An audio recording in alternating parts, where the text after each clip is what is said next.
تجربة أنا أريد أن أنقلها لكم وأضعها بين أيديكم. ما أحد قال لي أو ما سمعت من فلان، لا، هذه الحقيقة اللي أنا أتحدث عنها والحاجات اللي أنا عشتها والتجربة اللي أنا عشتها في المملكة المغربية. كيف تعامل معي الشعب المغربي، كيف احتكيت بالشعب المغربي، وكيف كان تعاملهم معي، كيف تعامل معي المسؤولين في المملكة المغربية، كيف تعامل معي يعني المسؤولين في هذه البلد، كيف كان الأخذ والعطاء والتعامل من خلال العيشة والاحتكاك والاندماج الفعلي مع هذا الشعب.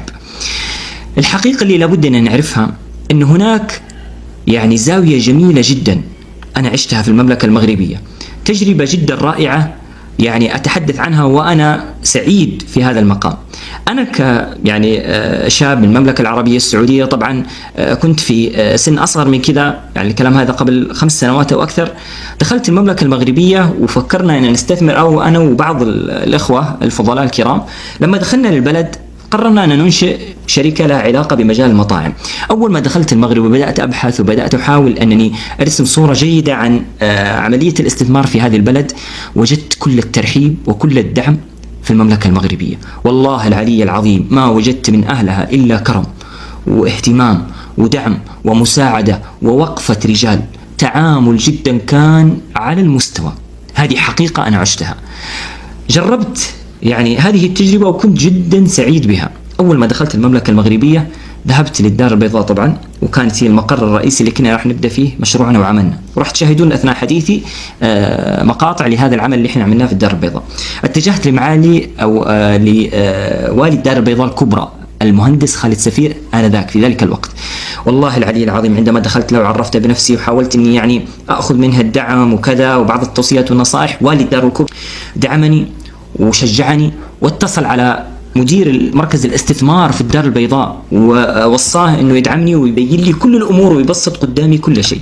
وفعلا هذا الذي حدث. بدأت في الاجراءات النظامية وعملنا اسسنا للشركة في الدار البيضاء واسسنا لها وعملنا المشروع، والحمد لله بدأ المشروع واشتغلنا في هذه البلد. ويعني الحمد لله ما وجدنا اي عراقيل لا من جهات رسمية ولا من أشخاص، بالعكس كان هناك دعم وكان هناك تشجيع. والله العلي العظيم إني كنت أذكر أن الكثير من أهل المغرب الكرماء الشرفاء والله كانوا يجون ويسلمون علي، ولما يجدوني شاب واستثمر في هذه البلد يعني كانوا يعاملوني تعامل جدا جميل، وكانوا مسرورين وفرحين إنه شاب من المملكة العربية السعودية يعمل في المغرب وكذا. فقالوا هذا شيء جميل وشيء إحنا نفرح به ونفخر فيه وإحنا معك وإنت ابننا. والله هذا الذي حدث. يعني هذه التجربة أنا عشتها، صادقت، احتكيت بالمجتمع، تعاملت. اللي يعزمك في بيته، اللي يحاول انه يكرمك، اللي يحاول انه يخدمك، اللي يحاول انه يساعدك، اللي يحاول انه يعكس صورة جيدة عن الرجل المغربي او المرأة المغربية في كل جهة وفي كل دائرة وفي كل شركة يعني اذهب لها واحاول اني اتعامل معها. كان جدا تعامل رائع، حتى في وقت الخلاف والخصام والنزاع كان باحترام وبتقدير وتعامل جدا رائع وراقي وبحق. والله العلي العظيم أقولها وأنا يعني موقن بهذا الأمر. حصلنا بعض المشاكل، حصلنا بعض الخلافات، وقعنا يعني بطبيعة الحال، ولكن كان تعامل جدا رائع وتعامل راقي، ولم نجد أي سوء من خلال إقامتنا للاستثمار أو التعامل من أي جهة رسمية في المغرب أو من أفراد. بالعكس كان دعم جدا جميل، وكان في تشجيع وكان في مؤازرة. من ذاك اليوم إلى اليوم وأنا يعني أعمل وأستثمر يعني في بعض الأشياء في المغرب، وعندي يعني خبرة بحكم الاحتكاك والعيشة في هذه البلد. يعني الحمد لله الحمد لله يعني ما نجد أي مضايقات، لا في عنصرية ولا في ابتزاز ولا في استغلال ولا في يعني ما عمري واجهت أي شيء من هذا النوع من أنواع السلوك السيء. كان جدا تعامل رائع، تعامل راقي، تعامل في المستوى. طبعا أنا حصل لي مواقف في المغرب، والله العلي العظيم وجدت من إخواني ومن أهلي في المغرب ومن الأشخاص الجميلة اللي أنا أعرفهم في هذه البلد من يقف بجواري ومن يساعدني ومن يشعرني دائما أني في بلدي وفي وطني. ما شعرت بالغربة أثناء تواجدي في هذه البلد، وهذه شهادة وكلمة حق أنا أقولها لأنني أنا من عاش التجربة ولا أنقل عن أحد. أنا لم أدخل هذه البلد سائحا، لا، أنا دخلت هذه البلد أعمل وأشتغل واحتكيت واندمجت اندماج حقيقي بالشعب، مش سائح يجي يوم ويومين 3 4 5 ويمشي، لا، احتكيت واندمجت اندماج حقيقي مع هذا الشعب. جيراني في السكن تعامل في قمة الذوق، في المجتمع نفسه الناس تتعامل بقمة الذوق، النصيحة يسدونها لك بإخلاص ويعني يتمنون لك الخير. يعني وجدت نماذج جدا رائعة ولا زلت الآن على صداقات وتواصل وأعتز بها وأتشرف بها في هذه البلد.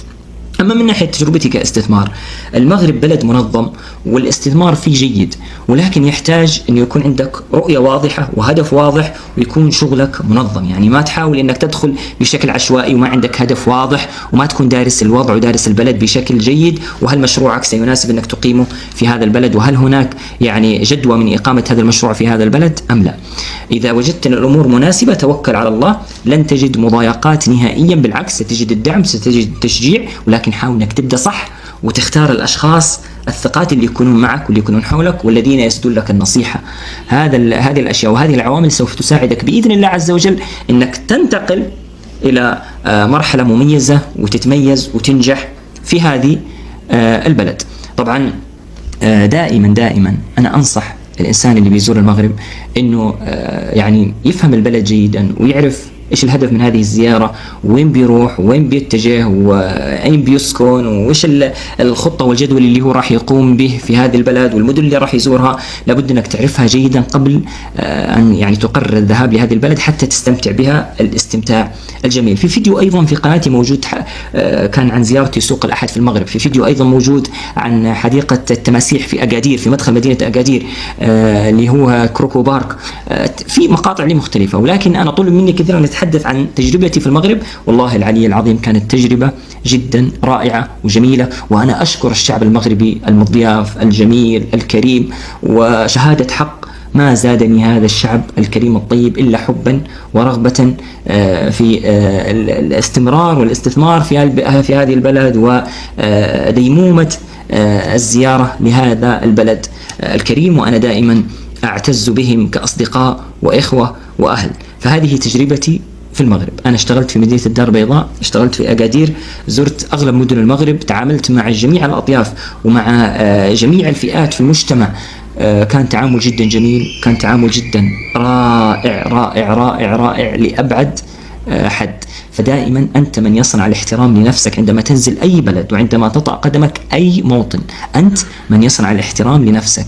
أهدافك لابد تكون واضحة، احترامك للنظام في هذا البلد لابد أن يكون واضح، لا تحاول أنك ترتكب أي مخالفات فيها تجاوز للنظام أو الإجراءات أو القانون، لأنك أنت في البداية والنهاية تمثل بلدك التي تربيت فيها على أجمل المثل والقيم، وأيضا تحترم البلد التي أنت تزورها أو تعمل فيها أو تستثمر فيها أو يعني لك هدف من خلال زيارتك لهذا البلد. ولذلك أنا أنصح الجميع لا تستمعوا لمن يقول ويحاول أنه يشوه الصورة أو يحاول أنه يتكلم بأشياء وهو لم يجرب، مجرد أنه نقل صورة عن أشخاص آخرين ممكن لهم كان تجربة سيئة لأنهم هم تعرفوا على ناس سيئة، وكل بلد فيها الجميل والقبيح. ولكن تجربتي أنا كانت جدا رائعة، وبفضل الله عز وجل لم أجد من هذا الشعب إلا الطيب والتعامل الجميل والكرم والود والاحترام، وتحية تقدير واحترام للشعب المغربي.